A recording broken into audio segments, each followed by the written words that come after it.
같이 내려온 제 친척들입니다.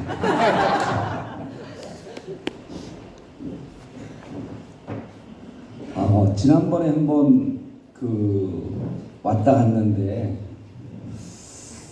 마치 제 고향 같고 그런 친근함이 듭니다. 3분에 예? 3분에 3분 왔다 가셨잖아.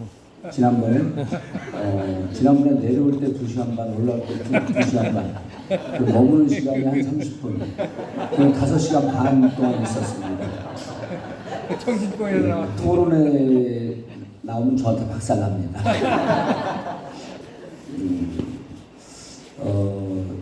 이해찬 대표님하고 제가 처음 만난 게 86년도에 만났어요. 그분이 이제 민통년 정책실장을 하고 있었고, 저는 민통년이라 그러면 이제 지금 많은 분들이 잘 모릅니다. 그때 이제 전국의 시민사회운동단체들을 총망라한 게 이제 민주통일 민주운동연합이라고 민통년입니다. 그러니까 지금 현재 활동하는 정치인들 중에서 민통년 세대는 유일할 거예요. 제가 연식이 좀 있는 편이거든요. 포장지는 좀 사기를 쳤고요.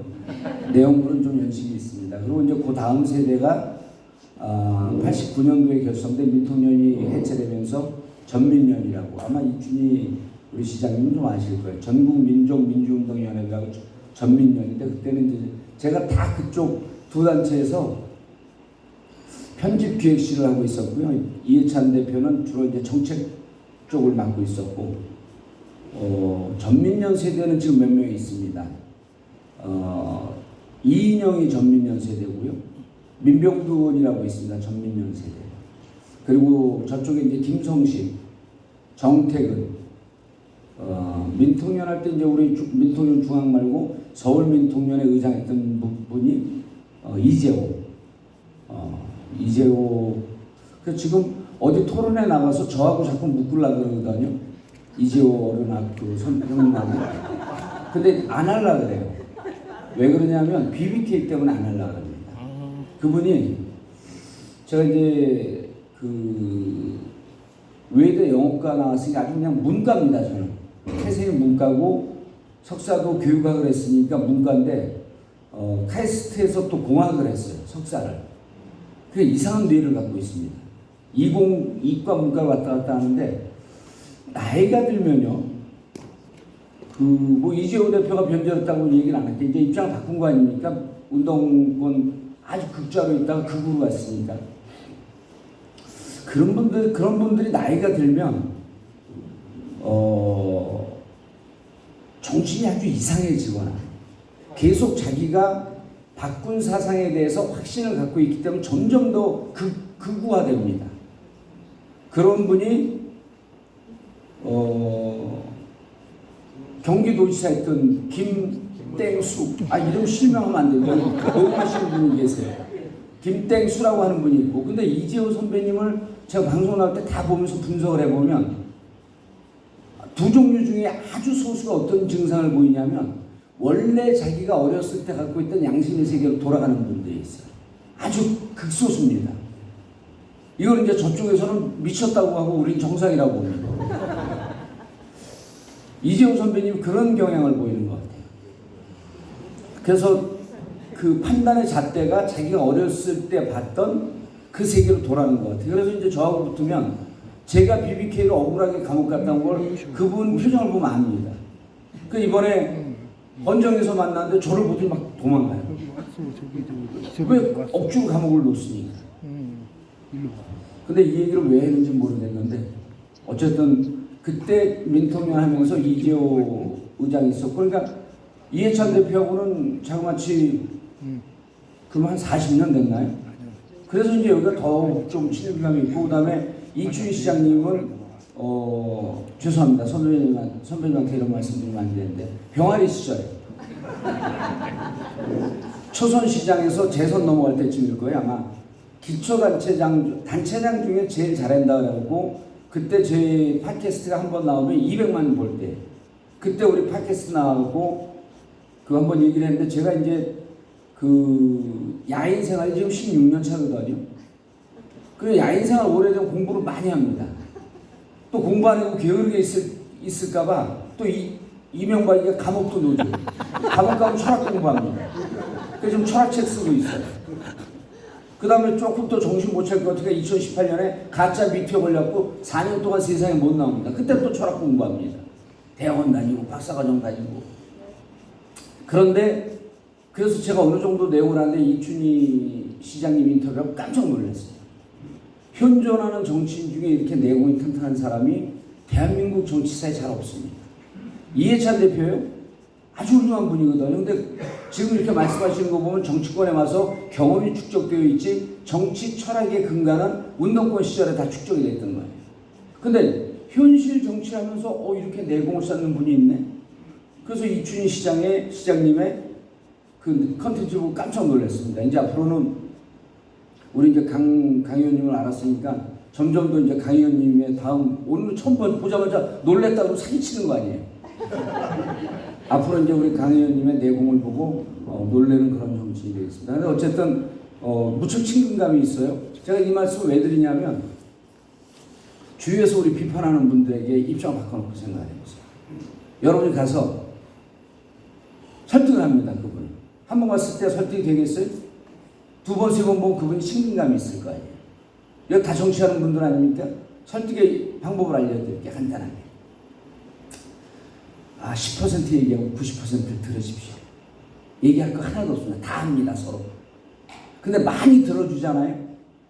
그럼 가면서 그래. 저 사람 참 훌륭한 사람이야. 자기 얘기를 다 듣는다. 기본적으로 외향적이고 정치지향적인 인간들은 말을 하고 싶어 합니다. 상대방에게 말할 기회를 주고 민주당 막 비판하고 그럴 기회를 주고 그럼 막 비판하면 마지막에 한마디만 하면 됩니다. 너 얘기 듣고 보니 너 얘기가 상당히 맞는 것 같다. 그래도 나는 우리 당이 옳은 것 같으니 입장을 바꾸기 좀 곤란하다. 다음에 한번 더 얘기해 주면 그럼 그 다음에 만나면 똑같은 얘기 또 합니다. 왜냐하면 컨텐츠가 제한되어 있습니다. 그 두 번째 만났을 때 지난번하고 똑같은 얘기를 하는데 오늘도 설득력이 있는 것 같다. 세 번째 또 듣습니다. 세 번째는요, 내용이 조금 목소리가 줄어들어요. 자신이 없어집니다. 왜? 자기도 들은 얘기거든. 들은 얘기를 책을 보고 자료를 보고 확인 안 합니다. 그런데 계속 똑같은 얘기를 듣고 있다 보니까 이 사람이 알면서도 얘기를 안 하는구나 하는 걸 알아요. 그리고 자기 얘기를 들어주는 사람을 제일 좋아합니다. 그럼 세 번째쯤 보면 정이 들죠. 그리고 소주 사셔야 괜찮습니다. 3만 원 미만. 그리고 뭐 의원들 아니니까 막 사셔야 괜찮습니다. 또 술 살려면 돈도 많이 벌어야 되잖아요. 본인한테도 좋습니다. 제가 몇 번씩이라 보면 정이 들고 절대 그분 얼굴 생각나고 국회 못 찍습니다. 제가 옛날에 김대중 대통령하고 김영삼 대통령하고 붙을 때 그게 87년입니다. 근데 저는 김대중 대통령을 지지하는 민통령 쪽에서 활동하고 있었는데 김영삼 대통령이 거제 가두리 쪽 새우를 보내왔어요. 아주 좋은 새우입니다. 근데 새우를 얼만큼 차곡차곡 쌌냐면 이 새우를 여니까 한 5배 정도 커져요. 얼마나 차곡차곡 쌌냐면 우리 어머니가 너무 좋아갖고 새우가 아니라 멸치 너무 좋아갖고 투표하는 날 저한테 한 6번 물어봅니다. 봉주야, 꼭 김대중을 찍어야겠니? 왜요? 아니, 김대중은 아무것도 안 보내고 김영삼은 멸치를 보냈잖아. 우리 어머니가 김대중 대통령 찍었어요. 갖다 와서 3일을 누워서 앓습니다. 이 투표를 하는데 뒤에서 김영삼 대통령이 자꾸 머리를 당기는 것 같아요. 정이 들면요, 여러분 국회 못 찍습니다. 그래서 오늘 이 자리에서 우리가 함께 나눈 내용을 나가서 얘기하려는 내용 하나도 없습니다. 여러분만 이해하시면 되고 또 여러분들이 다 아는 내용입니다. 다만 정리가 되는 거죠. 어디 가서 인용할 때 방송에 자주 나오는 정봉주가 이렇게 얘기하더라. 그럼 상대방이 일단 밀립니다. 왜? 방송에서 제 얼굴을 봤으니까. 반대하면 제가 쫓아가고 조질 것 같으니까. 그래서 오늘 여러분들이 아는 내용 같이 정리하고요. 오늘 핵심은 이겁니다. 어떻게 총선에 이길 거냐. 총선에 이길 거냐. 자, 마지막 쭉 가갖고 결론을 내리면 좀 기억이 안 납니다. 대선과 총선의 차이가 있습니다. 대선과 총선의 차이. 다 아는 것 같습니다. 다 모릅니다. 왜? 이건 철학과 경험이 섞여 있어요. 대선은요, 이런 표현 많이 봤을 겁니다. 중도층에 호소하라. 그렇죠? 대선은 중도층 싸움입니다. 왜 그러냐면요, 대선은요, 여기 세종시 지나가던 강아지를 갖다 놔도, 진보에 갖다 놓든 보수에 갖다 놓든 국회에 갖다 놓든 민주당에 갖다 놓든 무조건 그 진영은 다 결집을 합니다. 대선은 무조건 결집합니다. 그러니까 양 진영 다 결집을 해요. 그럼 중도층에 남아있는 게 몇 %쯤 되냐면 3% 됩니다. 그 대선은 3% 싸움이에요. 많이 이겨봐야 한 3에서 5% 정도지 보통 2, 3%에서 다 끝납니다. 왜? 중도층에 있는 사람을 두고 싸움을 하는 거예요. 근데 지형 자체가 우리가 항상 5% 밀립니다. 자, 요건 이제 나중에 따로 얘기해요. 그래서 대선은 중도층을 끌어오는 싸움이다. 그 대선은 우리 진영에 호소하는 정책 별로 필요 없어요. 그냥 말뚝만 꽂아놔도 집결을 합니다. 그럼 총선은 뭡니까? 총선에 중도층 얘기하는 사람은요, 떨어지겠다는 얘기예요. 총선은 중도층 없습니다. 중도층이 있는데 총선의 중도층은 투표장에 잘 안 나옵니다. 대선은 목숨 건 철학과 삶과 사상에 부딪힌 전쟁이고요. 총선은 그렇지 않습니다. 왜? 전국에 253명 후보가 각기 따로 있기 때문에 우리 지역의 후보를 내가 찍을지 말지, 우리 지역의 후보가 누군지 잘 모릅니다. 근데 민주당만을 보고 가기에는 한계가 있어요. 그래서 이제 총선은 정리하면 이렇습니다. 총선은 자부심의 전쟁이다. 자부심 높은 쪽이 이깁니다. 그래서 자꾸 지지를 보잖아요. 자부심 전쟁이다. 총선은 자부심의 전쟁이다. 자, 우리를 지지하는 사람들이요, 우리를 지지하는 사람들이, 또 국힘을 지지하는 사람들이 누가 더 많이 투표장에 나가느냐 하는 싸움이에요. 다 나올 것 같죠? 왜 총선, 대선보다 그 투표율이 떨어집니까? 안 나옵니다. 기본적으로 안 나와요. 그래서 총선은 자부심의 전쟁이다. 그럼 자부심을 갖기 위해서는 어떻게 해야 됩니까? 주로 우리 지지자들에게 호소해야 됩니다. 중도층 호소가 아니에요. 그러니까 철저하게 우리를 단결시킬 수 있는 주제로 싸우는 겁니다. 그러니까 총선은 자부심의 전쟁이다. 자, 그런데 이번 우리가 유리하다고 보는 이유는요, 윤석열을 보고 국힘이 자부심을 갖기에는 좀 부족해요. 인터내셔널 호구 아닙니까? 전 세계를 다니면서 부끄러워 죽겠어요. 대통령이 이렇게 부끄러운 나라는 잘 없어요. 그래서 일단은 우리가 이길 가능성이 높습니다. 근데 여기서 위험한 게, 여러분 총선 전에 20세 이상 성인에게 지갑에, 통장에 100만 원씩 꽂히면 어떻게 하겠어요? 예? 민주당 지지자들은 찍습니다. 민주당 지지자 중에서도 지지 성향이 좀 떨어지는 정치 저관여층은 흔들리기 시작합니다. 100만 원 주면 흔들립니다. 200만 원 주면 어떡할까요? 선거 치르기 힘들어집니다. 자, 200만 원 주면요, 4천만 원에 200만 원 주면 80조입니다. 그거요? 홍남기 경제부총리를 우리가 자르라고 계속 그랬잖아요. 이제 여기 행정해 보신 분들 계시지만, 그때 우리가 돈 만들어내라 그러니까 기껏 만들어낸 게 15조쯤 만들어냈답니다. 근데 나중에 보니까, 이해찬 대표 말씀입니다. 나중에 보니까 홍남기 경제부총리가 50조 숨기고 있었답니다. 대통령한테도 보고하지 않고 민주당 지기를 바랬던 거죠. 그때 15조에다 플러스 해갖고 어쨌든 50조 정도를 풀었으면요, 대선 결과가 이렇게 안 나옵니다.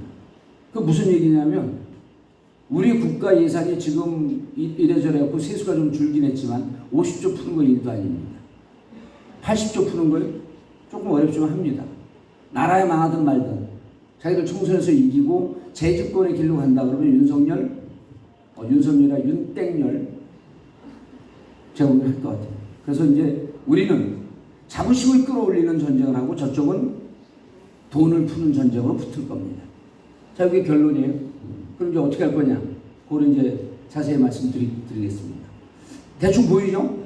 대선은 중도층 싸움이다. 총선은 자부심의 전쟁이다. 자부심 끌어올리면 됩니다. 자부심 끌어올리는데 일단 자부심을 끌어올릴 수 있는 토양을 쟤들이 줬어요. 윤석열이 너무 자부심이 없어. 그리고 이제 자부심을 얻게끔 하기 위해서 저쪽이 분열되고 우리는 단결하고 이런 쪽으로 가면 됩니다. 자, 민주당의 정체성 알아야 됩니다. 얼마 전에 김동연 부지사도 이런 말씀 좀 하셨는데요. 적어도 민주당이 뭘 하는지는 좀 알아야 됩니다. 여러분들의 생각이거든요. 여러분들 지지합니다. 여러분들이 민주당을 앞장서서 활동을 하는데 민주당은 누구인가라고 하게 되면 우리의 가치와 비전을 얘기할 줄 알아야 됩니다. 그렇죠? 그리고 그것이 강령에 녹아 있습니다. 강령. 자, 민주당 강령 가치 이 정도 이해해야죠. 자, 우리 정강 정책을 보면요 책이 두껍습니다. 자, 정강 정책 읽어보신 분 계세요? 없습니다. 그거 당연히 없죠. 읽어볼 필요 없습니다. 왜? 그거 읽어보면 정봉주가 할 일이 없습니다. 제가 강의하면 되죠. 그거 의원들도 그거 제대로 읽어본 분들이 안 계십니다. 왜냐하면 전당대회 때 이거를 바꿔야 되는 연구팀에서만 조금 읽어봅니다. 근데 강력 중요합니다. 대단히 중요해요. 자, 우리 공정, 생명, 포용, 번영, 평화 이렇게 돼 있어요. 자, 좋은 얘기 다 들어가 있습니다. 생명은 21세기 들어오면서 들어온 거고요. 자, 공정도 비슷합니다. 그런데 사실 우리 민주당의 가치는요, 평화민주입니다. 평화민주. 민주평화죠. 그리고 진보. 평화, 민주, 진보, 그 다음 강령에는 요 5개가 있다. 자, 요거는 역사를 좀 알 필요가 있습니다. 50년대, 60년대는요, 반독재 민주화 투쟁입니다. 그때는 아무것도 없었어요. 오로지 이승만 정권의 반대, 그 다음에 박정희 정권의 반대여서 민주화 투쟁입니다. 그 다음에 71년대 김대중 대통령께서 평화통일을 주장을 합니다. 그전엔 북진통일, 무력통일이었죠. 그래서 민주로부터 시작된 민주당은 자, 71년에 평화라는 얘기가 들어오고요. 자, 민주당이 왜 진보냐 하게 되면 뭐 정의당, 뭐 진보다 이런 사람들 막 비판합니다.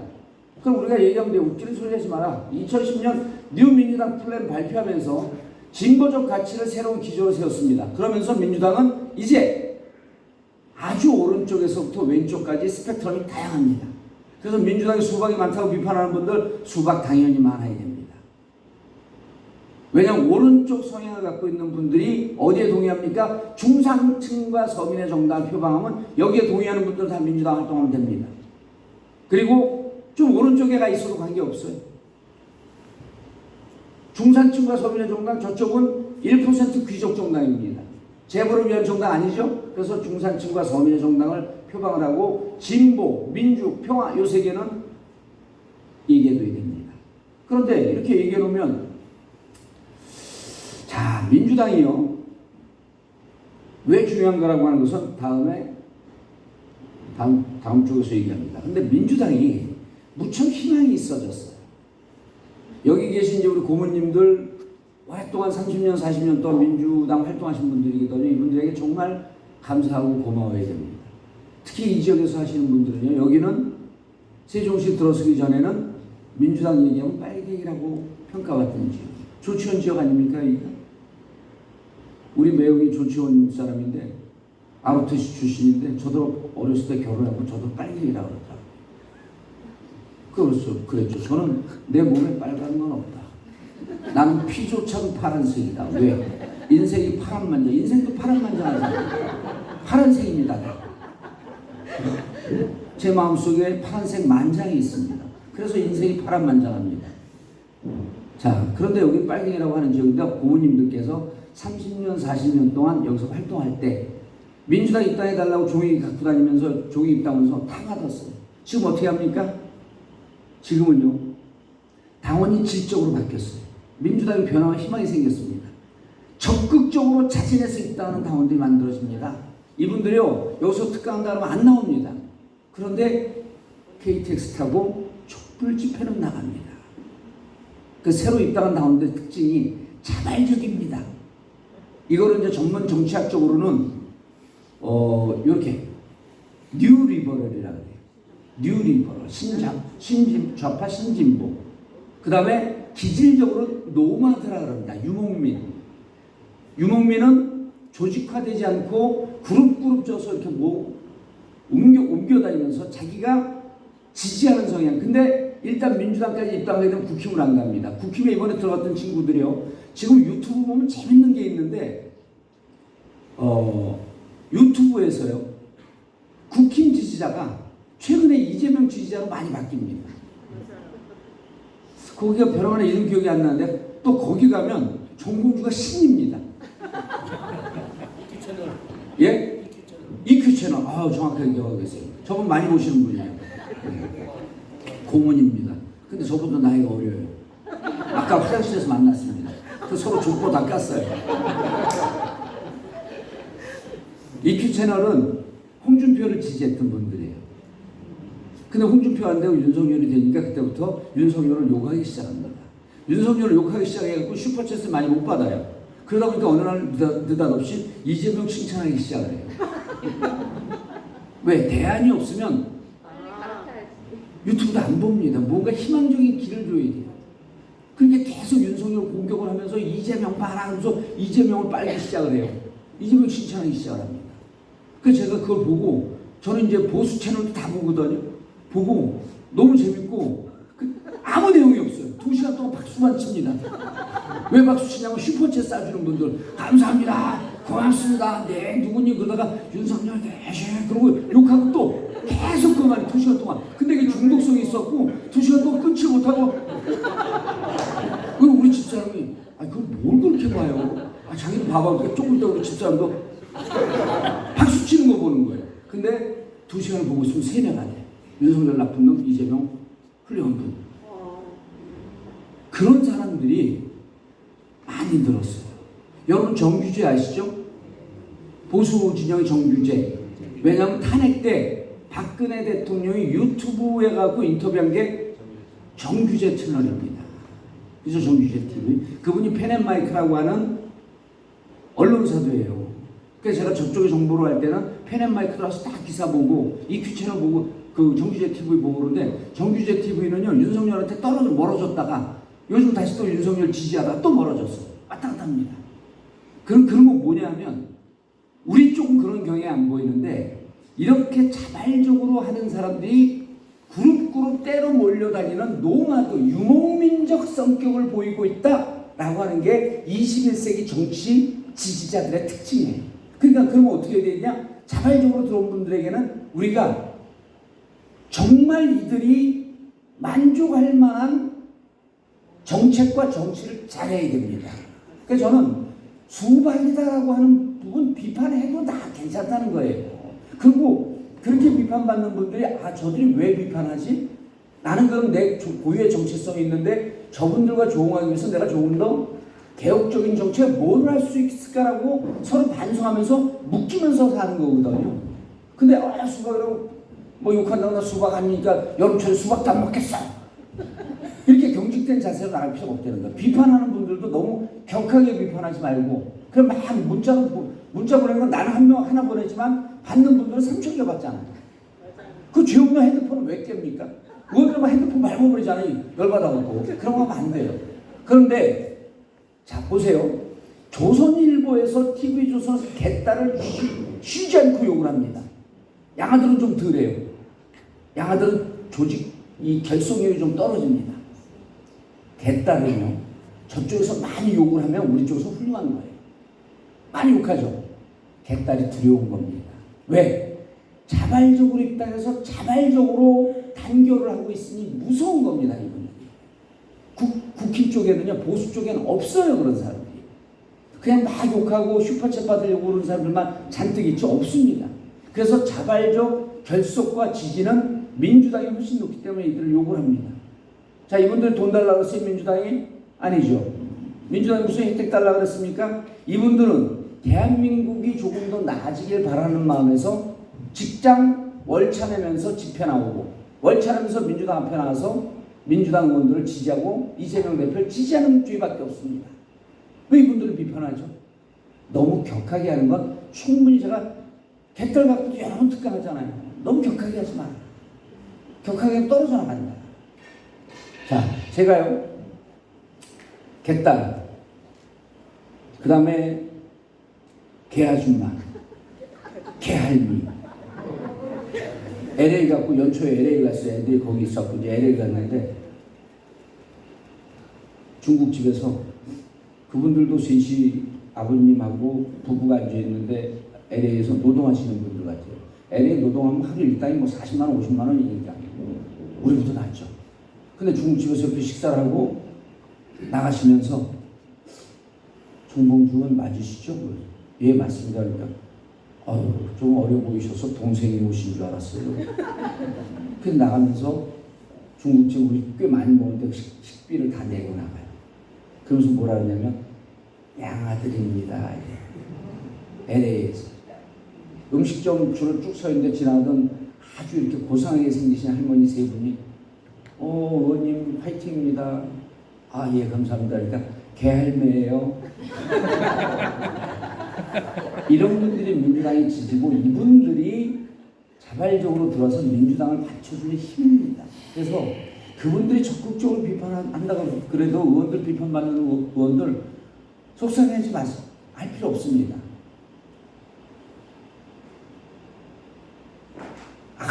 악플이 무섭지 않습니다. 아무것도 없는 비플이 무섭습니다. 무플이 무서운 거예요.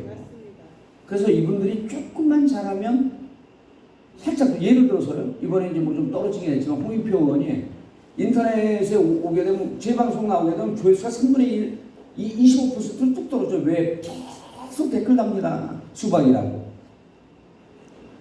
한 번, 두 번인가 모셨더니 계속 안 봐요. 수박이라고. 그럼 저는 방송 한 시간 내내 그 댓글과 싸웁니다. 수박 아니다. 그 홍익표 의원의 훌륭한 점을 쭉 얘기를 했죠, 제가. 그러면서 이게 바뀌는 거예요. 그럼 그분들도 내가 수박이라고 했던 게 좀 잘못 본 것 같구나. 왜? 일단 정봉주가 얘기하면 까방권이 있으니까. 제가 얘기하면 좀 믿잖아요. 그래서 그러면서 서로 조응을 하면서 하는데, 자, 민주당이 어떤 정당이냐면요. 여러분 세계에서 가장 위대한 정당이고 모든 정치학자들이 정당의 모습을 얘기할 때 인용하는 정당이 독일의 사회민주당입니다. 독일의 사회민주당은요. 2차 세계대전 이후에 한 번도 독자적으로 정당을 꾸린 적이 없고 9번인가 집권을 하면서 계속 연정을 합니다. 통합의 정신이죠. 그리고 통합을 하면서 그렇게 싸우던 독일이 통합과 연정을 하면서 경제적으로 비약적인 발전을 합니다. 이거를 주도하고 있는 정당이 사회민주당. 사회민주당 독일은요. 인구가 8천만 가까이 됩니다. 우리 1.5배죠. 그럼 사회민주당 당원이 얼마가 될까요? 당원이. 우리가 100만이 넘어가니까 거기가 우리로 비교하게 되면 한 150만 돼야지 전 세계 1등 정당입니다. 근데 사회민주당은 당원이 40만 명밖에 안 됩니다. 우리가 자그마치 3배가 넘어요. 그 민주당 대단한 정당입니다. 이제 조만간에 저 그렇게 이제 계속 이제 공부를 하면서 이렇게 논문들을 보는데 조만간에 전 세계 정치를 얘기하면서 2016년 촛불 이후로 대한민국 정치사에 대해서 관심을 갖는 분들이 높아지고 있는데 2011년 6월 11일 이준석이 됐던 국힘의 현상과 그 다음에 2016년 이후에 촛불을 주도했던 민주당의 변화, 그 다음 민주당의 당원 구성 이런 등등에 대해서 논문들이 나오기 시작할 겁니다. 우리나라가 아니라 미국이나 유럽의 정치학자들이 인용하기 시작할 거예요. 그만큼 대단한 정당입니다. 그래서 이제는 민주당이 흔들림 없는 정당이 된다. 이런 자부심을 좀 가져야 됩니다. 자, 여기까지 얘기하고 나니까 자, 그러면 민주당이 뭐가 훌륭합니까? 물어봐요. 자, 민주당의 정신은요, 기본적으로 공동체주의고 개인지상주의 어쩌고저쩌고 막 이렇게 얘기를 합니다. 그런데 민주당이 아까 세 가지를 우리가 얘기했죠. 진보, 민주, 평화, 번영, 공존 이런 쭉 얘기를 했어요. 자, 이건 우리가 뭐라 그러냐면요. 가치라는 겁니다. 가치. 근데 국힘도 강론을 보면요. 강령을 보면 다 똑같이 있어요. 근데 그렇게 실천 안 합니다.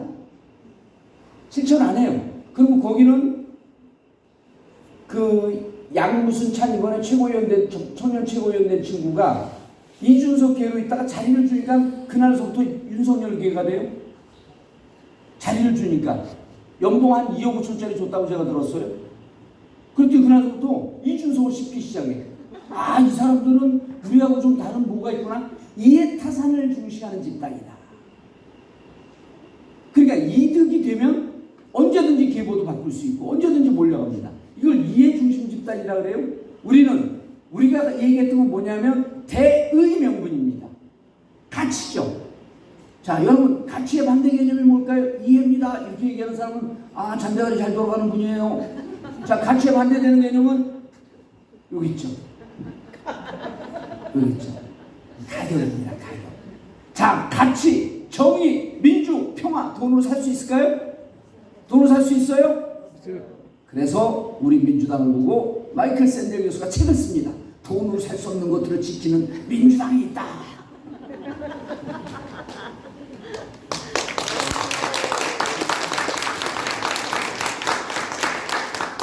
자, 마이클 샌델 교수 정의란 무엇인가 돈으로 살 수 없는 것.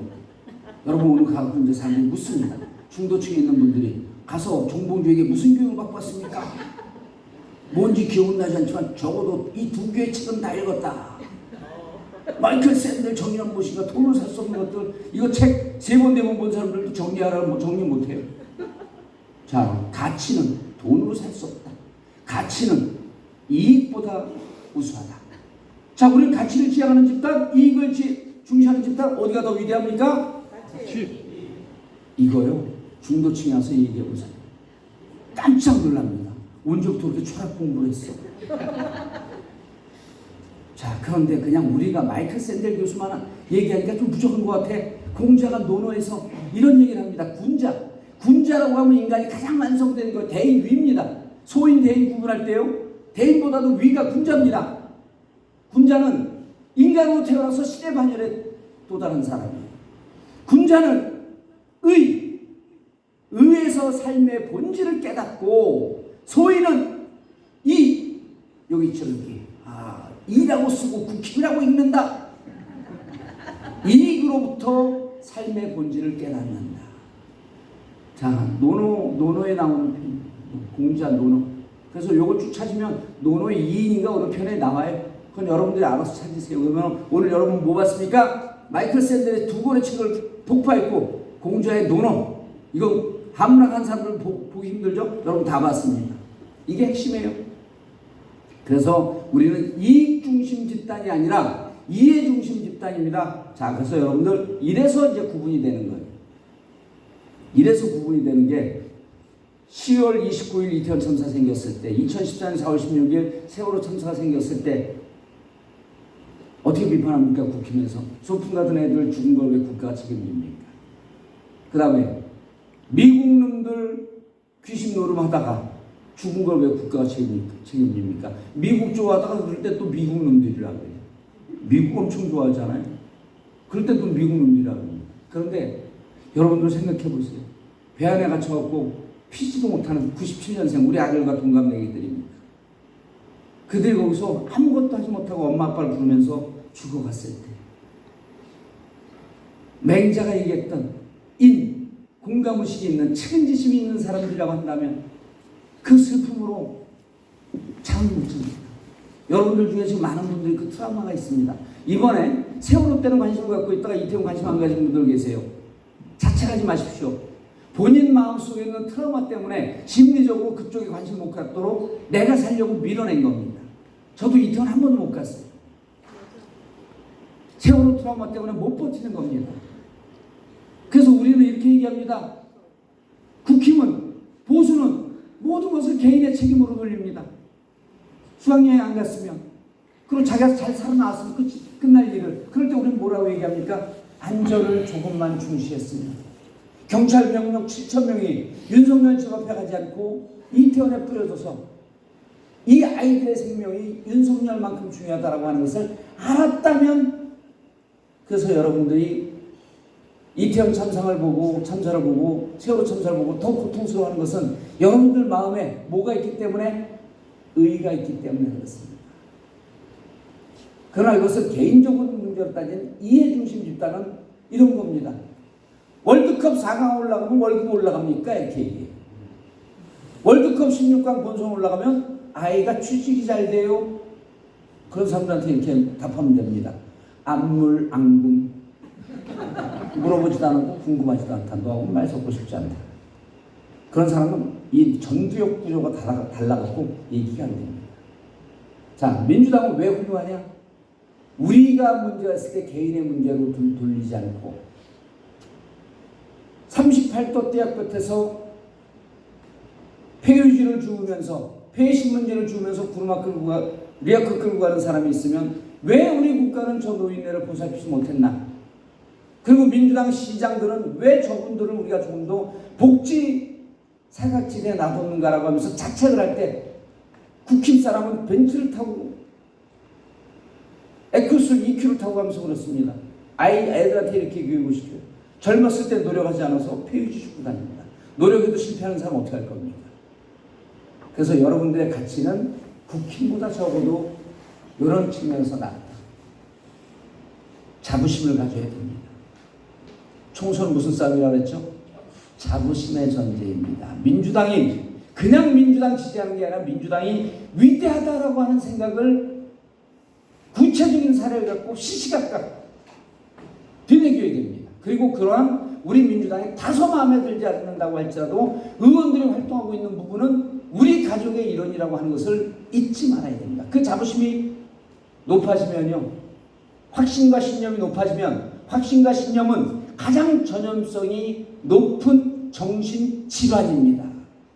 여러분들이 믿으면 주위에서 같이 믿습니다. 어떻게 돼요? 믿으면 투표장에 나옵니다. 총선은 어느 집단이 더 위대하고 우수한가라고 하는 자부심의 전쟁이다. 그래서 강령 공부해야 되는 겁니다. 자, 여기까지 이제 강령 끝났습니다. 여러분들 이제 앞으로 민주당 활동 20년, 30년 더 하셔야 되는데요. 제가 오늘 말씀드린 것만 새기면 민주당 강령이 여기서 안 바뀝니다. 아쉬운 건 아까 이제 평화, 공존, 번영 이런데 하나가 빠져 있어요. 21세기 가장 이 세계 자본주의 체제의 문제가 뭐냐? 불평등입니다. 그래서 우리 강령에 평등이 좀 들어갈 필요가 있다. 그리고 윤석열이 얘기하는 자유가 들어갈 필요가 있다.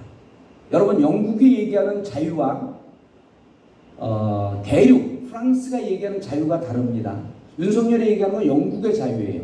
그건 이제 뭐 여러분들 복잡하니까 그건 부르주아지의 자유입니다.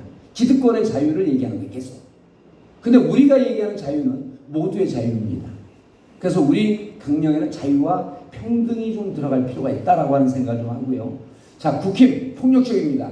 자, 반윤 비윤 제거한 다음에 검찰당 만듭니다. 강력하게 지금 부인하고 있죠? 검찰 공천 안 한다. 강력한 부인은 긍정이다. 강력한 긍정이다. 선수들 다 있어요. 이게. 제가 아까 그랬죠? 다 알고 있는 내용인데 정리하는 중이다.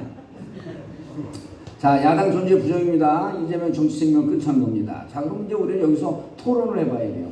이재명의 죄가 무엇이냐? 선거법 위반 지금 재판 받고 있죠? 아유 잘못했네. 요거는 지금 그 김문기를 얘기하려고 다 요건 설정 못했네요. 선거법 위반 김문기를 모른다. 김문기를 모른다. 김문기를 알 수밖에 없는 증거를 제시해야 됩니다. 검찰 입증에 알 수밖에 없는 사진 같이 찍었다. 근데 모른다. 일주일 동안 같이 있고 붙였다. 모른다. 잘 모르는 것 같다. 기억이 안 난다. 어떻게 할 겁니까? 변호사들이요, 검사들 앞만 붙어도 재판은 제가 제일 많이 받았습니다. 38년 동안 재판을 받았어요. 검찰 수사 38년. 아유, 지금 우리 집사람 안 떠나는데 큰만 다행이에요. 그래서 제가 나오면 집에 혼자 있으면 불안합니다. 또 언제 검찰에 올까?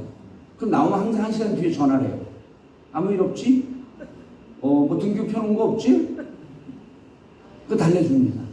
근데요, 재판은 여러분 옛날에 그 미식축구 오제 심슨이라고 하는 사람이 있었습니다. 기억나시죠? 부인을 죽였어요. 칼로. 그분 유죄됐습니까? 무죄됐습니까? 무죄됐어요. 근데 칼에서 오제 심슨의 지문이 나왔습니다. 근데 어떻게 무죄가 됐죠? 정확하게 알고 계시네요. 변호사가 이렇게 주장합니다. 찔른 걸 본 사람 있나요? 사건이 터져 가서 정신이 없어갖고 칼을 들었는지는 잘 모르겠습니다. 지문 묻은 거 보니까 칼을 잡았겠죠. 근데 찔렀으니까 배심원들이 계속 그 주장하니까 가스라이팅 되는 겁니다. 찌른 적은 없어요. 찌른 걸 본 사람 한 거 없어. 나 무죄. 자, 이게 대표적인 판례입니다. 내부의 본인의 의식까지도 판단할 수는 없잖아요. 이거를 비슷한 판례를 갖고 써먹은 친구가 누구냐면 윤중천 충주 별장 사건의 김학의 차관. 브루스 여자고 춤추는 장면이 찍혔잖아요. 법정에서 뭐라 그런 줄 아세요? 저하고 많이 닮았네요.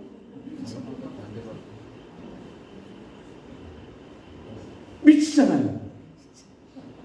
근데 완전히 닮았다라고 하는 싱크로율을 다 조사해봐도 99%라도 닮았네요.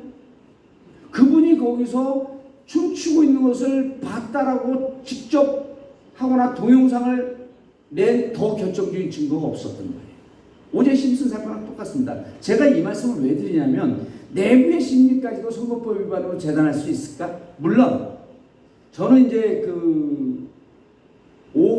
오석준이죠. 지금 대법관 된 친구가 오석준일 겁니다. 그분이 이제 대법원장 올해 9월에 되거든요. 제가 항소심 때 가짜미터 항소심 때 그분한테 재판을 받았는데 그분 표정을 봤더니 정봉주 유죄를 때리고 싶어 불불불 떨어요. 그분이 어쨌든 검찰들 눈치 보는데 그분이 재판부를 세팅하게 되면 어떻게 될지 모르지만 현재로서 선거법 위반 유죄 나오기 쉽지 않습니다. 배임 4,895. 자, 이 배임은요. 기업해 보시는 분들 알겠지만 단순하게 정책적 판단을 업무상 배임으로 처벌 불가능하다는 게 대부분의 법률가 되는 판단이고요. 뇌물자 다 빠졌잖아요. 이게 제일 컸던 거거든요. 제3자 뇌물죄 말 안 돼요. 자, 이제 지금 진행하는 게 뭐가 있죠? 대북 송금입니다. 대북 송금 문제 남았죠? 그거는요. 그때 당시 진행되고 있을 때 그거를 컨트롤하고 있었던 게 청와대 김창모라고 하는 비서관이에요. 저하고 한 30년 친구입니다. 그때 저도 이상해서 2018년 10월서부터 저도 관심을 갖고 들여다보고 있었어요. 제가 박사 논문을 그 김창수와 같이 공부했거든요. 안부수란 사람이 이상한데 툭 튀어나오는 거예요. 어쨌든 안부수가 키맨입니다. 키맨이 지금 진술이 왔다 갔다 해요.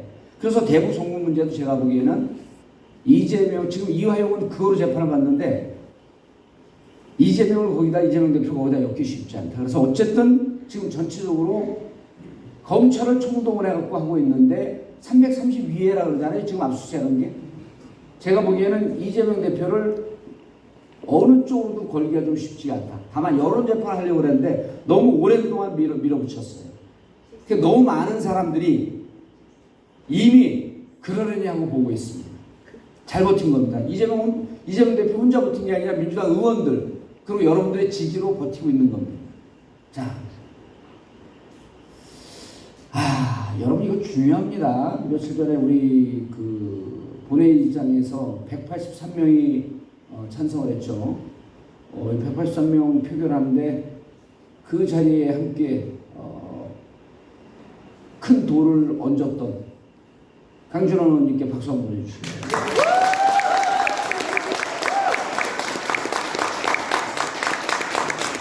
여러분 대장동 특검이요 수정안을 낼 수 없게 되어 있습니다. 이거 여러분 잘 아셔야 됩니다. 이거 아무 데서도 얘기 안 해줘요. 자, 신속 처리 안건으로 지정하는 투표를 한 겁니다. 신속 처리 안건으로, 그러니까 패스트 트랙에 태울 거냐 말 거냐라고 하는 걸 4월 27일 투표를 한 거예요. 결론은 패스트 트랙에 언짝을 했습니다. 동의한 거죠? 자, 그럼 상임위에서 180일 원래는 요 사이에 법사위에서 90일인데 이게 법사위 안건이기 때문에 법사위 90일이 빠진 겁니다. 자, 상임위에서 180일 요 안에 처리해야 되는데 처리될 가능성이 없습니다. 상임위가 법사위니까 처리될 가능성 없죠. 그렇죠? 180일 무조건 묵혀야 됩니다. 그 다음에 본회의 와서 60일인데 본회의에서 조건이 여야 합의입니다. 여당이 합의해 줄까요? 안 하죠. 자, 그럼 240일 처리한 후에 240일이 경과된 이후에 첫 회기에서 첫 안건으로 무조건 상정하게 되어 있습니다. 그러면 국회법 85조 2항이죠. 이때는 과반수만 있으면 과반수 찬성, 과반수 출석, 과반수 찬성만 있으면 통과됩니다. 통과될까요? 통과됩니다. 자, 윤석열 거부권 행사 등등 관계없습니다. 대장동 특검이요. 박영수 여러분 잘 기억하세요. 박영수의 아들격이 누굽니까? 아들격이 윤석열. 요 박영수의 형 아버지 격이 누구냐면 정상명 총장이에요. 예? 제가 38년 동안 재판받았다 그랬죠. 검찰 개들보다 더 잘합니다. 정상명, 박영수, 윤석열입니다. 그런데 윤석열이 살기 위해서 박영수를 치는 구도가 되고 있죠.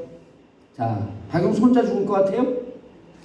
절대 혼자 안 죽습니다. 자, 요거는 이제 안 들어가 있는데 나중에 본회의에서 이 대장동 특검 통과할 때도 이거는 흐릿하게 쓴 게 요거는 들어갈 수 없다는 겁니다. 그런데 50억 클럽 수사하다 보면요, 이 얘기 안 나올 수가 없어. 50억을 왜 줬습니까? 그리고 2011년에 수사 마무리하는 조건으로 받았습니다. 박영수가 그러면 어떡할 거예요? 박영수가 그렇게 하면 어떡할 거예요? 나 혼자 안 죽는다? 성결아, 형 가는데 같이 가자. 홍아 손잡고 같이 가자. 그러면 어떡할 거예요? 그래서 박영수 손 안 대고 있었던 겁니다. 자, 대장동 특검이요. 요것도 문제지만 여기서 윤석열 미국 가갖고 뭐 아메리칸 파이 노래 부르고 아니 영어로 연설한 게 무슨 중학교 영어 스피킹 시험입니까? 영어 발음 좋다고 기사 쓰는 이 인간들이 기레기죠 이게. 그거 100번 읽으면 발음 안 좋아지는 인간 어디 있습니까? 아, 정책 고민을 해야죠. 발음 고민하고 있어요. IRA 감축법 배터리 보조금 못 받은 거 그거 갖고 싸울 생각을 해야지. 도청한 거 갖고 싸울 생각을 해야지. 발음 교정하고 있어요. 또 옆에서 김건희 보고 있었을 거 아니에요. 지도 영어 못하면서 또 얼마나 혼술 돋겠어. 그 꼴을 한번 상상을 해보세요. 용산 대통령실 안에서 발음 교정을 하고 있습니다. 2주 동안. 이 미친 부부 아니에요? 아니 발음 자신 없으면요 그냥 우리 대한민국 국어로 한국어죠. 한국어로 하면 됩니다. 여러분 한국어가요. 이분들이 착각하고 철학이 없으니까 이게 이렇게 천박하게 오는데 매년 10월 9일 한글날 하버드대 어느 연구원에서 1년에 제일 큰 행사를 합니다. 한글 창제 축하 행사를 해요. 왜? 창제주 만든 사람과 만든 이유가 분명한 유일한 언어입니다. 중국 한자요? 벽에 써있던 부호였습니다. 새는 새처럼 그런 부호였었어요. 그냥 만든 사람 없잖아요. 그 다음에 일부호 일음 영어 A는요 R로 발음 납니까? E로 발음 납니까? 어로 발음 납니까? 다 납니다. 다 납니다. 일부호 이름 발음 나는 건 세계에서 유일하게 한글밖에 없어요. 그 위대한 언어를 갖고 있으면서 영어로 얘기를 해요? 이게 철학 부재입니다. 그리고 유엔에서 지적을 하잖아요. 자기 문자가 없는 나라들에게 한글 부호를 사라고 공식 권장합니다. 그래서 전 세계 6개 부족인가가 한글을 쓰고 있어요. 이런 위대한 언어를 갖고 있으면서 왜 홍수 영어로 할 생각을 합니까? 아니 무슨 스피킹 테스트예요? 수능 봅니까? 일본 놈이라 그래요. 일본 놈이 일본어로 하든지 아저씨가 몇 년 됐어요 그러면서 일본어로 하든지.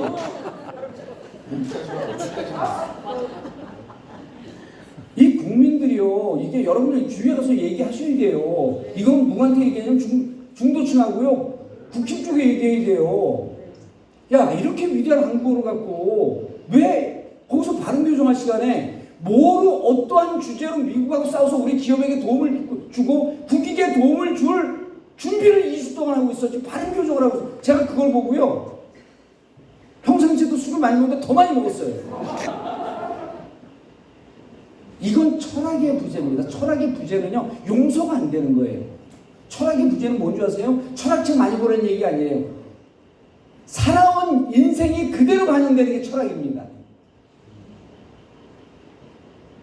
살아온 삶의 반성이 그대로 투영되는 게 철학이라는 겁니다. 철학은 책을 보고 되는 게 아니에요. 자기 삶을 반성하는 겁니다. 여러분 제가 감옥을 가니까요. 대학 때 갔다가 한 40년 만에 가니까 좀 30년 만에 가니까 좀 힘들더라고요. 23살 갔다가 그때 1년 반 살고 나갔다가 또 53세 가니까 꼭 30년 만에 가잖아요. 그러니까 거기 있는 재수자들이 너무 당당하게 징역을 잘 사니까 저거 왜 저렇게 징역을 잘 살아? 나이 50 넘으면 징역 살기 힘들거든요. 근데 한 6개월쯤 되니까 저 면회 오는 사람들이 사람이 바뀌었다 그래요. 그래서 이게 하늘이 나에게 기회를 준 거구나 이렇게 생각이 드는 게, 이렇게 살아있으면요, 이렇게 일반 생활하면 주로 밖으로 얘기를 합니다. 밖으로 얘기해요. 그게 밖에 사람만 봅니다. 감옥에 들어가면요, 얘기할 사람이 없으니까 어떻게 얘기해요? 안으로 얘기를 합니다. 안으로 얘기하면서 나를 들여다보기 시작을 해요. 그래서 살아온 인생이 어떠하였는지, 뭘 잘못했는지, 법으로는 걸리지 않았지만 양심으로 걸릴 만한 일들은 뭘 했는지. 그러니까 그때부터 눈물이 나기 시작하는데 180일이 나와요. 그래갖고 초등학교 3학년 때 잘못했던 것까지 돌아가고 나니까 더 이상 눈물이 안 흘려져요. 계속 눈물이 나요. 누구한테 잘못한 거, 누구한테 잘못한 거, 계속 반성과 후회 눈물이 나옵니다. 180일이 나와요. 6개월 동안. 그 초등학교 2학년인가 3학년 때 우리끼리 라면 나눠 먹으면서 누구 밉다 그래서 걔 왕따 시킨 그 기억이 마지막으로 더 이상 안 나요. 걔가 얼마나 가슴이 아팠을까. 이게 안으로 들여다보는 게 철학인 거거든요.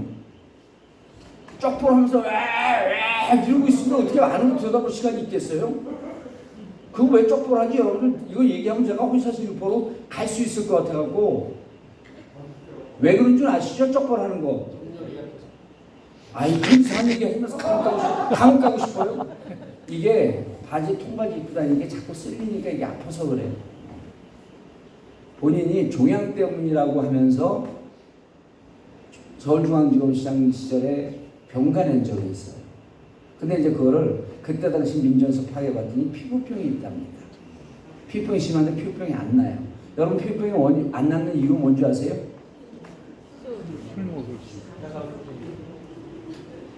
아주 그냥 신났어요. 그런 얘기 할 때면 눈이 반짝반짝하고.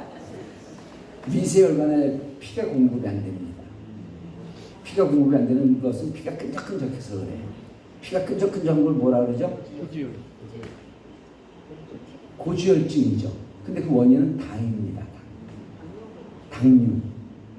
당뇨는 넓적다리가 가늘어지고 피부병이 생기면 치료가 안 되고, 그래서 당뇨로 추정된다고 했더니 같이 있는 분들이 맞을 겁니다 이렇게 얘기해요. 그리고 당뇨는요 3시 4시가 되면 당이 떨어지기 때문에 힘이 쭉 빠집니다. 그럴 때 설탕을 공급해 줘야 돼요. 설탕물이 뭐죠? 술입니다. 그래서 초저녁 술을 먹는 거예요. 당이 있는 분들. 저도 당이 아주 심합니다. 한 40년 됐거든요. 그래서 잘 알아요. 전 당이 없을 것 같잖아요. 제 당은 좀 독특한 당입니다. 민주당.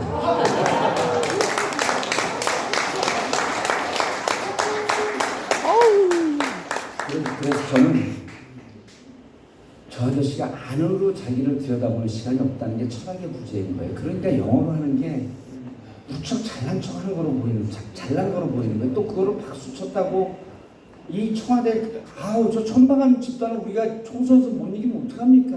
맞습니다.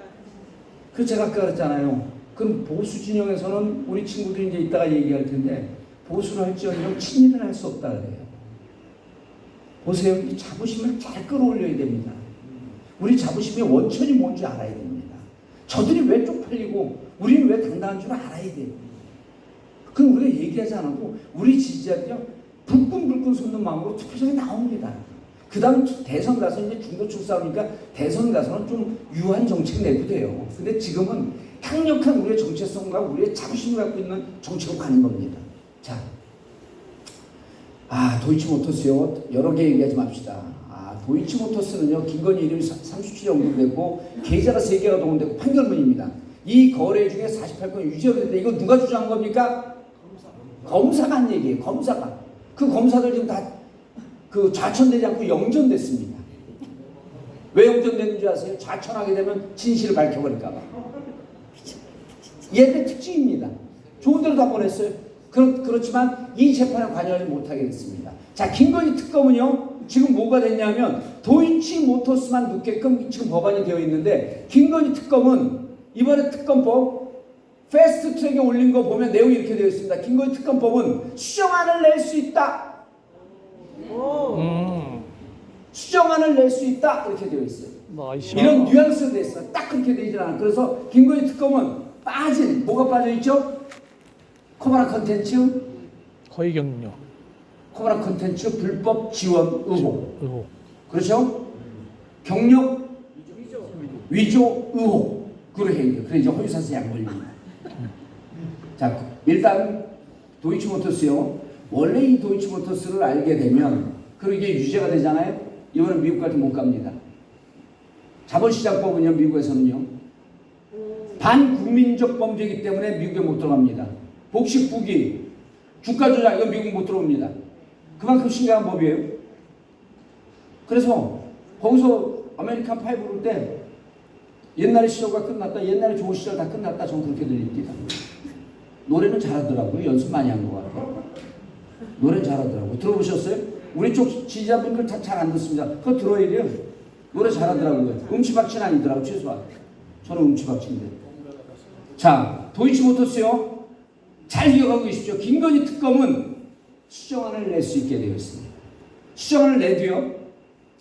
이미 공수처법을 이렇게 했었습니다. 수정안을 내도 수정안 왜 냈냐 이렇게 항의 못해요. 수정안 통과시키면 끝입니다. 그래서 수정안에 도이치모터스와 그 다음에 코바나 컨텐츠와 둘을 다 놓친 최소한 코바나 컨텐츠는 이미 검찰 조사한 자료가 많습니다. 코바나 컨텐츠는 제가 직접 제보받은 건도 10건입니다. 국민일보 관련되어 있던 거. 국민일보에 있었던 친구가 제 후배인데 검찰 들어가고 이틀에 걸쳐갖고 한 30시간 조사받았는데 MBC에서는 잠깐 보도되고 더 이상 안 나갑니다. 이런 거 다 살아있죠. 그래서 이제는 패션쇼는 이제 어디 나갔던데 정봉주 갔던데 가서 해라. 거기는 옷이 한 종류다.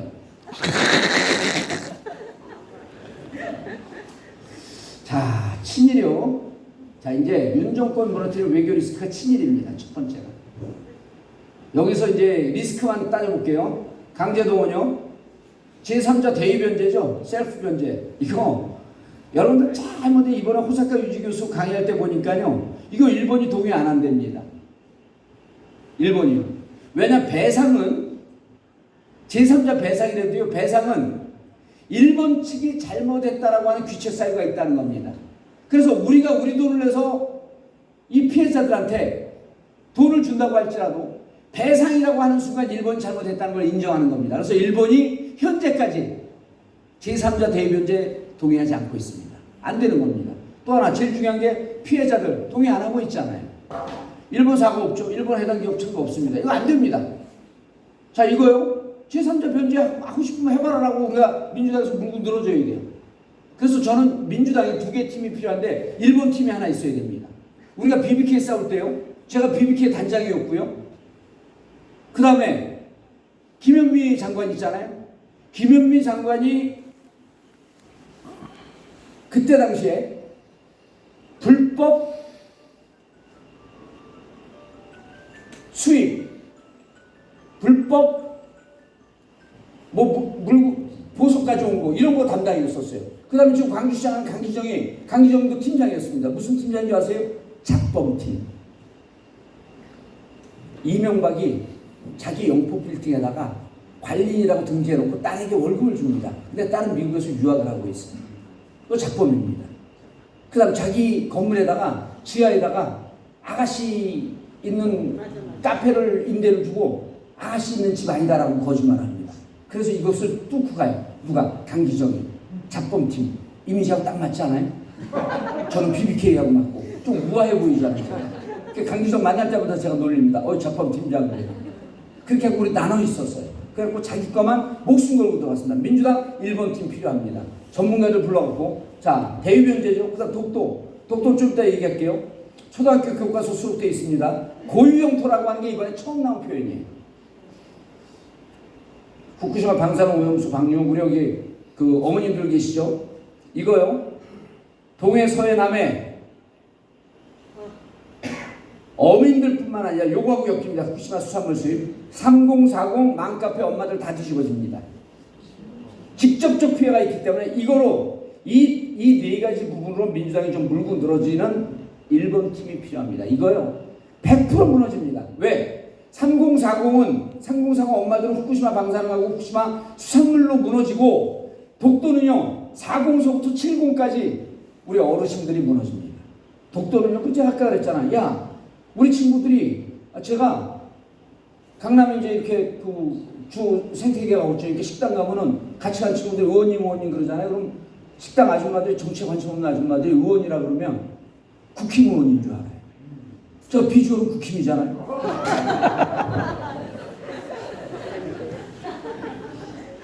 걔들이 그래요. 우리 친구들이. 보수를 할 수 있을지언정 친일은 할 수 없다. 김정은이 밀고 내려오면 우리는 다 도망가지만 일본놈 자위대가 쳐들어오게 되면 우리는 총칼 들고 싸운다. 이 정도로 독도 문제는 심각합니다. 그런데 독도에 대해서 아무 얘기도 안 했다고 지금 오리발 내밀잖아요. 얘들이란 역사가 있어요. 자, 1965년 1월 11일 날 독도 밀약 체결한 사실이 41년이 지난 다음에 뒤늦게 공개가 됩니다. 독도를 일본 자국당으로 주장하는 것을 쌍방이 용인하자 그래서 여기에서 박정희 대통령이 독도 저 섬 폭파시키자라고 하는 얘기까지 나왔다는 거예요. 저 골치 아프니까 폭파시키자. 그런데요. 낙가손의 총리가 2006년 6월에 노 다니엘이라고 하는 홍콩 과기대 교수와 인터뷰를 합니다. 이렇게 밀약한 사실이 있다. 이 보수 정권 믿으면 안 됩니다. 그런데 밀약의 존재가 구체화된 게 2007년 4월 월간조간 찾아보세요. 여기에 이게 노 다니엘 교수가 인터뷰합니다. 그대로 나와요. 밀약설이 있었다. 독도 바로 넘긴 거죠. 그 다음에 노 다니엘 교수가 독도 밀약이라고 하는 책을 씁니다. 아, 이들은 독도를 팔아먹는 것도 별 거리낌 없이 하는구나. 여러분, 그런데요. 이제 여기서 이제 버전을 약간 이제 이춘희 시장님 버전으로 가야 돼. 이춘희 시장님이 모르는 게 없어요. 만물박사예요. 자, 여러분, 우리가 독도를 만약에 영인권 분쟁에서 독도를 뺏기거나 영인권 분쟁에 들어가면요, 우리 배가 그 앞쪽으로 못 갑니다. 그 여해로 이제. 독도는 왜 중요하냐면요, 부산에서 지금은 수에즈 운하 항로가 있습니다. 거기서 유럽까지 가는데 우리 수출이 암스테르담까지 합니다. 그게 21,100km예요. 그리고 24일이 걸려요. 그런데 독도 항로를 통한 북극해가 지금 개발 중입니다. 왜? 북극이 녹아서 이제는 그게 항시 얼지 않기 때문에 북극항이 개발이 되면 독도 앞바다로 갑니다. 독도 앞바다로 가는데 그게 분쟁 지역이 되면 우리 배가 못 가요. 독도 앞바다로 가면 아까는 21,100km라고 했어요. 이쪽으로 가게 되면 12,700km예요. 시간은 14일입니다. 얼만큼 더 많은 이득이에요. 그리고 독도 밑에 지금 확인된 것만 해도 어마어마한 천연 자원이 있다 그러잖아요. 대한민국이 도약할 수 있는 그 땅을 뺏기는 겁니다. 독도? 그런데 밀약으로 애들이, 그래서 이번에도 보면 무언가 이면 약속이 있었을 것으로 보이는 겁니다. 자, 다음에요. 후쿠시마 오염수 방류요. IAEA 조사하자 그러잖아요. 무슨 개소리 합니까? IAEA는 일본의 후원금으로 운영되는 데입니다. 여기 믿으면 안 돼요. 국제해양재판소로 가야 됩니다. 자, 러시아가 핵 폐기물을 93년에 문제 제기합니다. 30년간 버렸던 게 밝혀지니까 국제해양재판소에 문제 제기한 국가가 일본이에요. 일본이 앞장서서 막았습니다. 그래서 결국 국제해양법 자체를 고쳐서 못 버리게 했는데 일본이 지금 버리려고 합니다. 일본이 버리려고 하는 양은 러시아가 30년 동안 버렸던 거에 1000배입니다.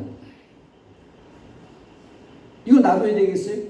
우리 정부가 아무 얘기도 안 합니다. 근데 우리보다도 18개 국가가 힘을 다 합친 태평양 도서 국가들이 다 힘을 합쳐도 우리보다 약합니다. 그 나라들이 문제 제기해서 4월에 방류하려고 했던 것을 4월에 오염수 방류하려고 했던 것을 그 나라들이 문제 제기해서 못하고 있는 거예요.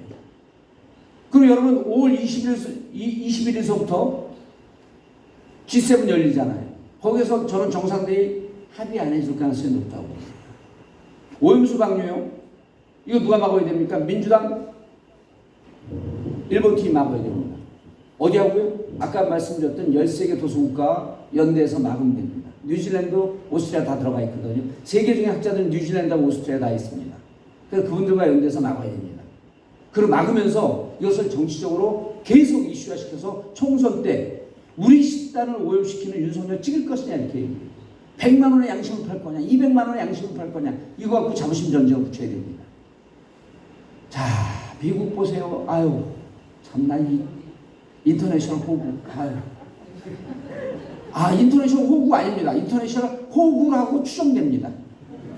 허위사실로 가면 안 돼요. MBC 기자가 이랬잖아. 친구가 친구 감시하냐?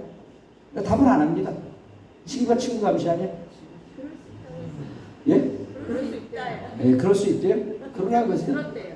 예, 안물 안 보고 그렇게 생각을 했어요. 자, 경제 퍼즐, 경제요. IRA 배때 보조 한국산 자동차 지원해서 제외됐잖아요. 대응 실패했어요.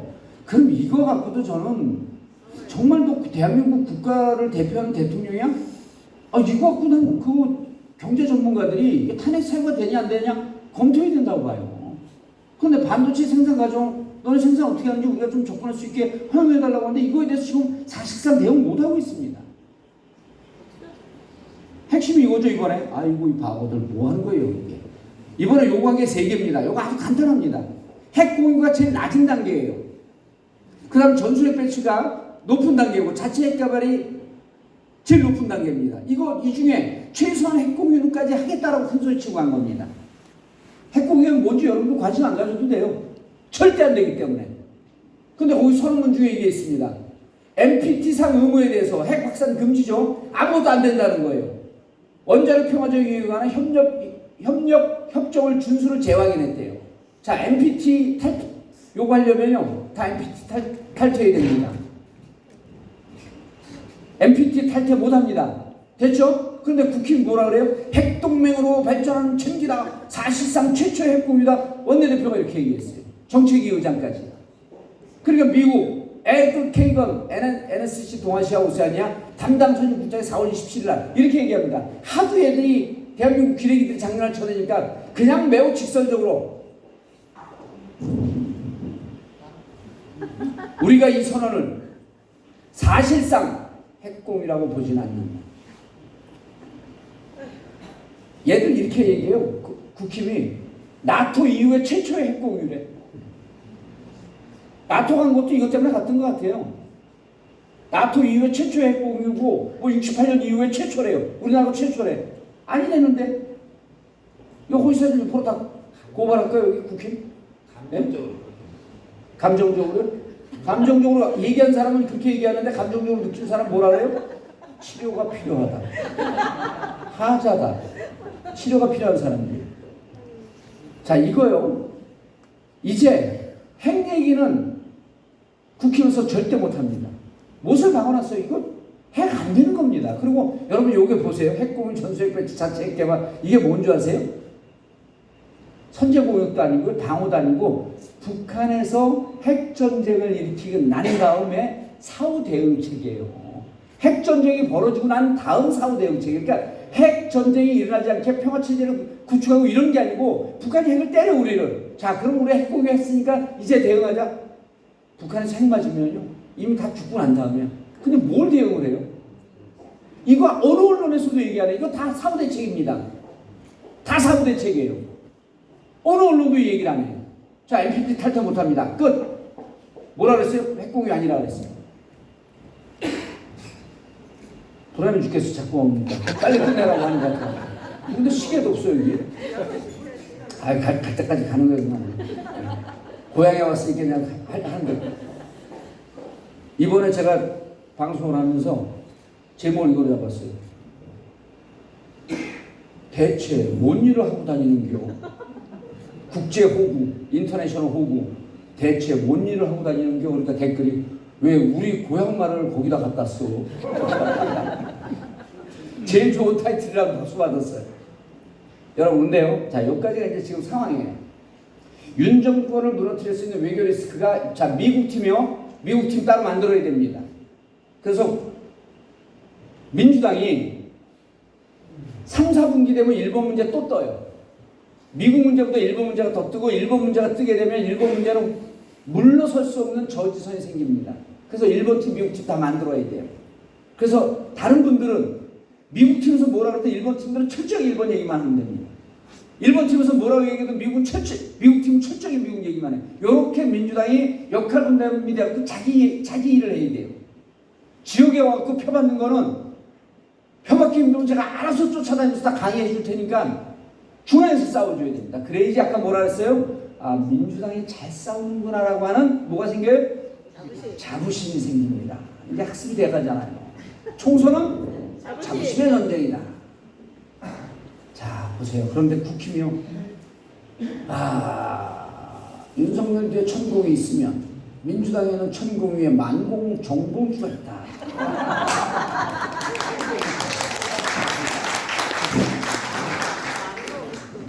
자, 이번에 금태섭과 김종인이 3당 만든다 그랬죠? 절대 안 갑니다. 절대 안 갑니다.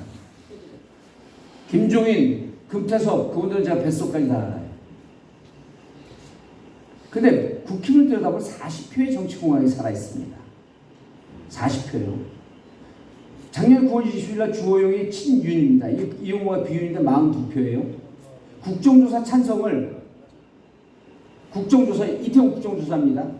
이걸 하지 말라고 용대실에서 공식적으로 논평까지 냈어요. 그런데 찬성을 했는데 220표가 찬성인데 국힘 조사 봤더니 46표고 비례가 한 10표쯤 되니까 지역에서 40표 가까이 나왔습니다. 지역 출신들이. 친윤계 국민공감, 이철규가 국민공감 간사고 이번에 이철규가 그래서 사무총장이 됐잖아요. 국민공감 결국 친윤이라는 거거든요. 근데 여기서 뭐 원내대표도 떨어지고 그럽디다. 71명 중에 여기서 빠진 이철규, 그 다음에 권성동, 장재원 3명 합하고 74명이에요. 요걸 뽑아냈더니 115명 중에 41명이 떨어집니다. 그럼 여기서 공통적으로 40명 정도가 2024년 공천 배제 가는 의원수네. 여러분 이번에 카지노 보셨어요? 카지노 안 봤어요? 그거 안 보시는구나. 투쟁하느라고 그것도 못 보시는구나. 그 디즈니 플러스 보면 카지노에 이런 표현이 나와요. 최민식이 이렇게 얘기합니다.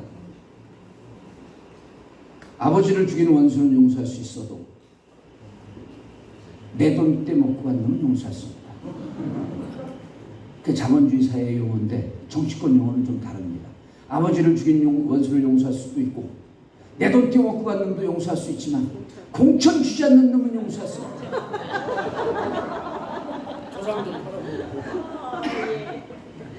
과거에 김대중 대통령 시절에 이은수라고 하는 성남의 의원이 있었습니다. 공천에 배제됐어요. 근데 공심위원들이 12명입니다. 다 흉기를 갖고 들어가고, 여기 아마 고모님들 그 스토리 알고 계실지도 몰라. 흉기를 갖고 들어가고 다 아는 사람들 아니에요. 내일 초를 13개 필 거다. 여기 있는 사람들 다 죽여버린다는 얘기예요. 내일 초를 13개를 킬 거다. 그러니까 12명이니까 왜 13개야? 물어봤잖아. 이제 서로 뭐 농담 반 진담 반 해갖고 김대중 총재까지 포함해서 공천 안 줬다고 그렇게 살벌한 거예요.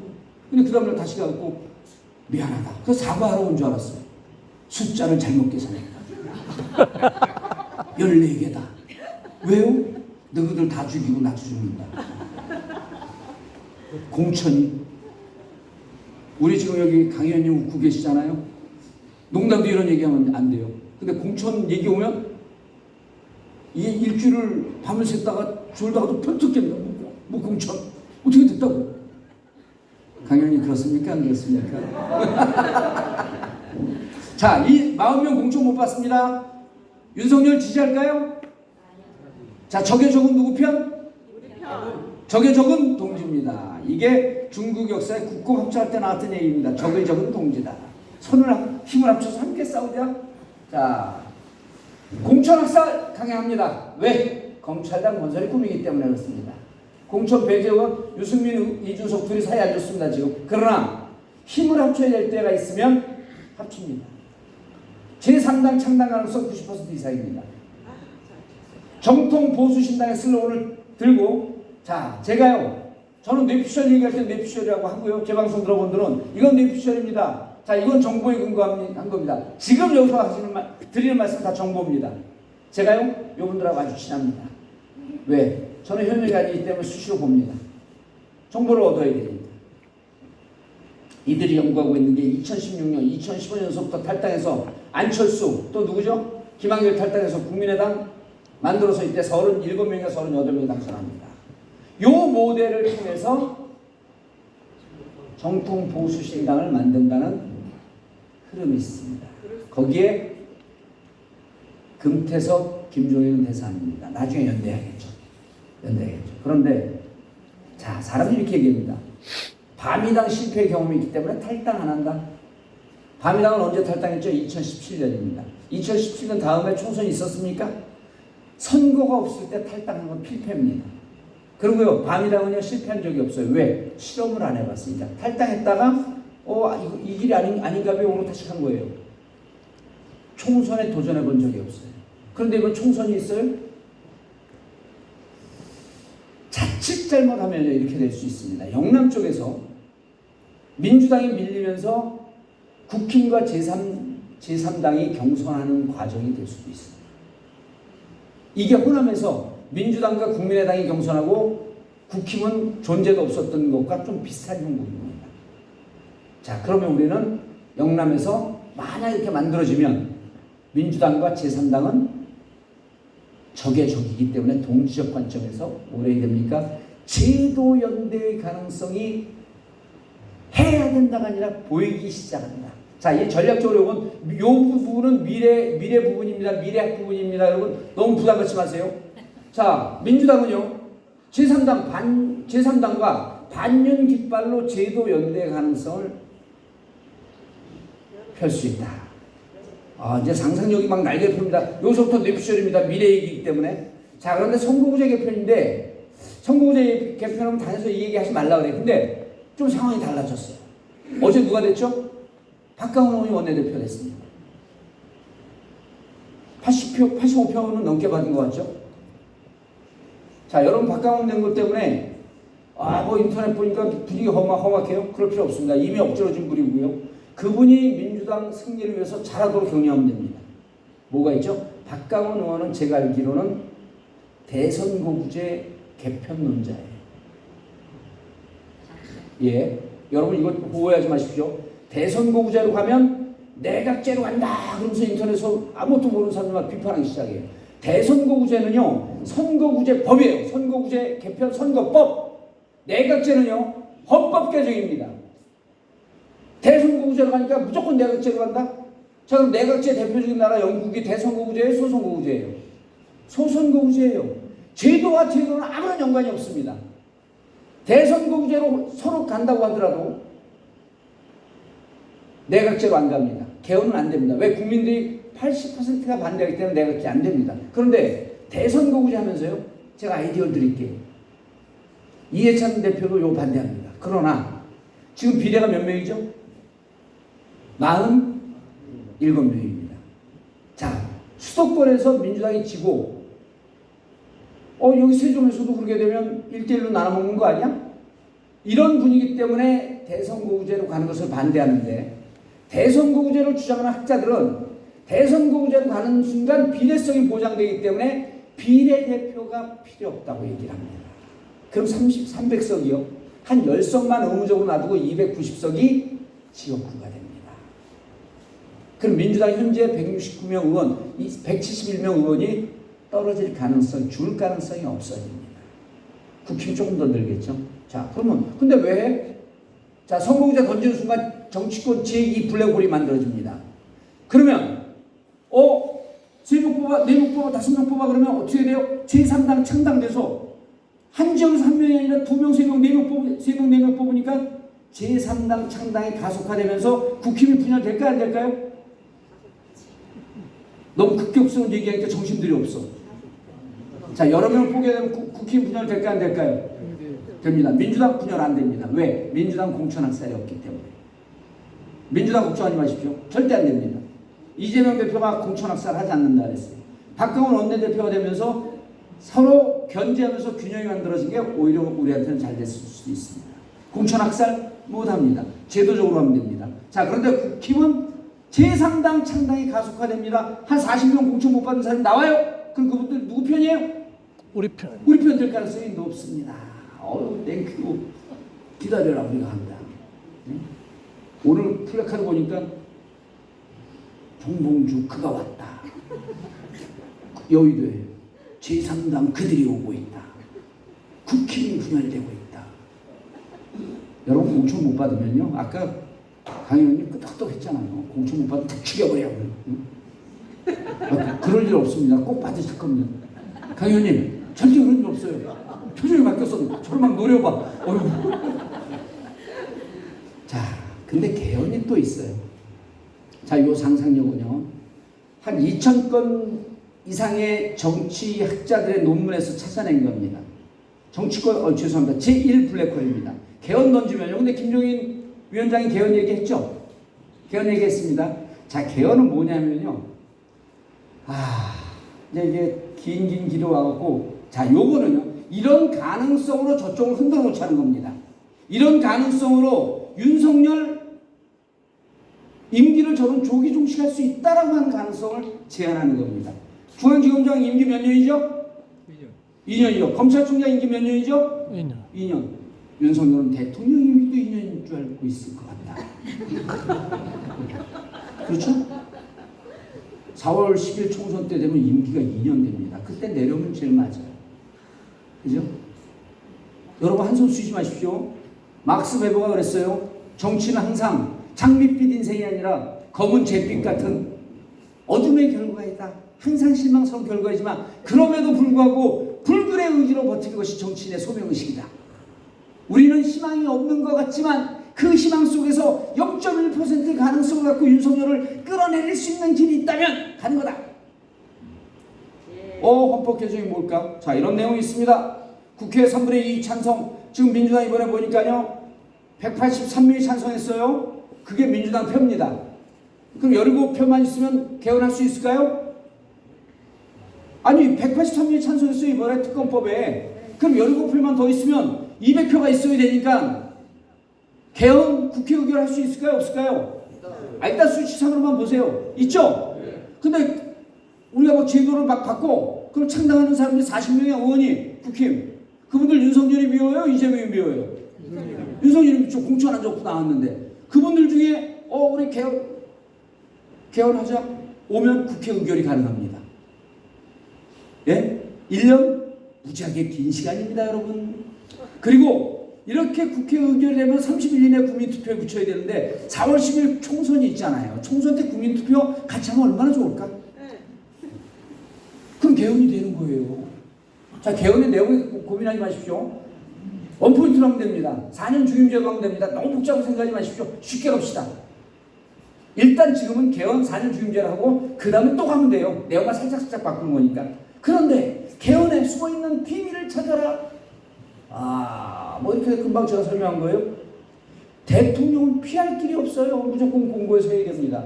거부권 행사 없는 겁니다. 왜? 3분의 2의 찬성이기 때문에. 여러분 다른 데서 얘기하면 이 얘기 갖고 제가 당에서 당 의견과 다른 거 하지 말라고 몇 번 지적을 받았어요. 근데 합니다. 왜? 박강원 원내대표가 선거구제 개편에 대해서 긍정적으로 생각하기 때문에 야, 선거구제 개편이면 개헌까지 한번 가보자. 근데 개헌에는 부침이 있습니다. 와, 지금 몇 공화국이죠? 6공화국입니다. 6공화국. 개헌되면 우리나라가 몇 공화국이 되는 거죠? 7공화국이 되는 겁니다. 자, 개헌하면서 우리가 지금 현행 법입니다. 헌법입니다. 언제부터 시행한다라고 되어 있어요. 눈치챘어요. 새로운 정권의 시작을 명시합니다. 새로운 정권이 7공화국. 전인공화국, 6공화국의 종료를 선언합니다. 개헌되는 순간 어떻게 됩니까? 윤석열의 임기는 종결입니다.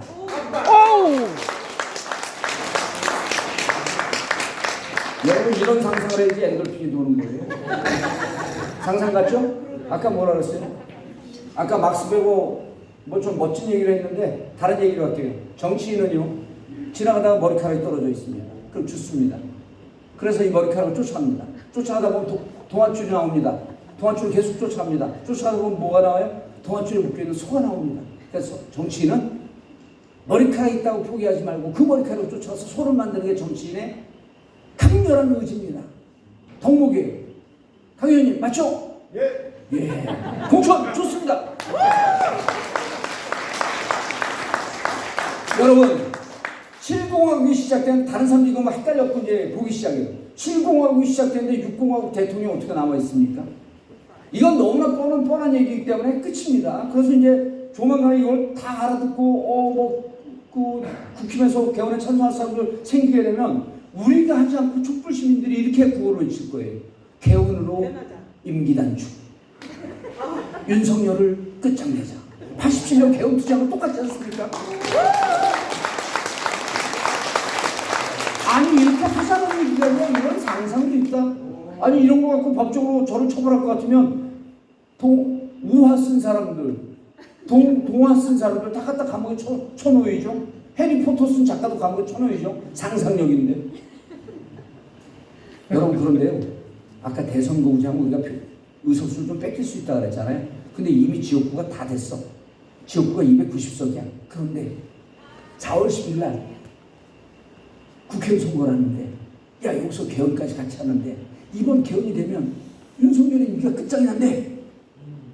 와 그럼 전 세계 언론이 관심을 가져. 그러면은 누구의 자부심이 더 높아질까요? 민주당의 자부심이 높아지기 때문에 자부심이 극대화되는 블랙홀이 탄생이 되는 겁니다. 그래서 저는 가능성이 없다고 할지라도 민주당의 의원들이 야 선거구제 개편 얘기를 이렇게 해보자. 그럼 쟤들이 분열될 거 아니야? 제3당 만들 수 있게 지평을 좀 넓혀주자. 막 흔들나요. 이거를 쟤들이 12명이 나한테 얘기한 거예요. 이 바보 같은 놈들 윤석열이 중대선거구제 한다 할 때 받았으면 우리 무조건 분당되는데 왜 그걸 거부해? 자 그때 윤석열을 던졌으니까 거부하는 거 맞죠. 근데 지금은 잘 생각해봐서 생각이 농축이 되다 보니까 반윤 깃발로 민주당과 제3당이 제도 연대 가능성이 있다. 그럼 선거구제 개편 해볼까? 논의 한번 해보자. 그리고 여러분 법은요 9월, 10월, 11월쯤 개정돼도 돼요. 별로 어렵지 않습니다. 그 다음에 선거구제 7인 선거구제, 4인 선거구제 만드는 거요. 선관위에서 이미 다 만들어졌어요. 왜? 제가 이미 몇 개월 전에 선관위도로 이렇게 할 수도 있으니까 준비해 놓으라고 했어요. 그분들 이거 다 이거 직업입니다. 하도 많이 합니다. 다만 이제 정치권하고 얘기를 맞추는 게 있죠. 실질적으로 물리적 시간은 차고도 넘친다. 자 선거구제 개편하면서 그럼 우리가 국힘에다가 기회를 주는 거예요. 제3당한테 기회를 주는 거예요. 자 그럼 제3당 너희 기회 줬으니 너희도 우리에게 give and take 기회를 줘라. 개헌하자. 너희들도 빨리 끌어내리고 지금 대선하는 게 더 좋지 않아? 그럼 유승민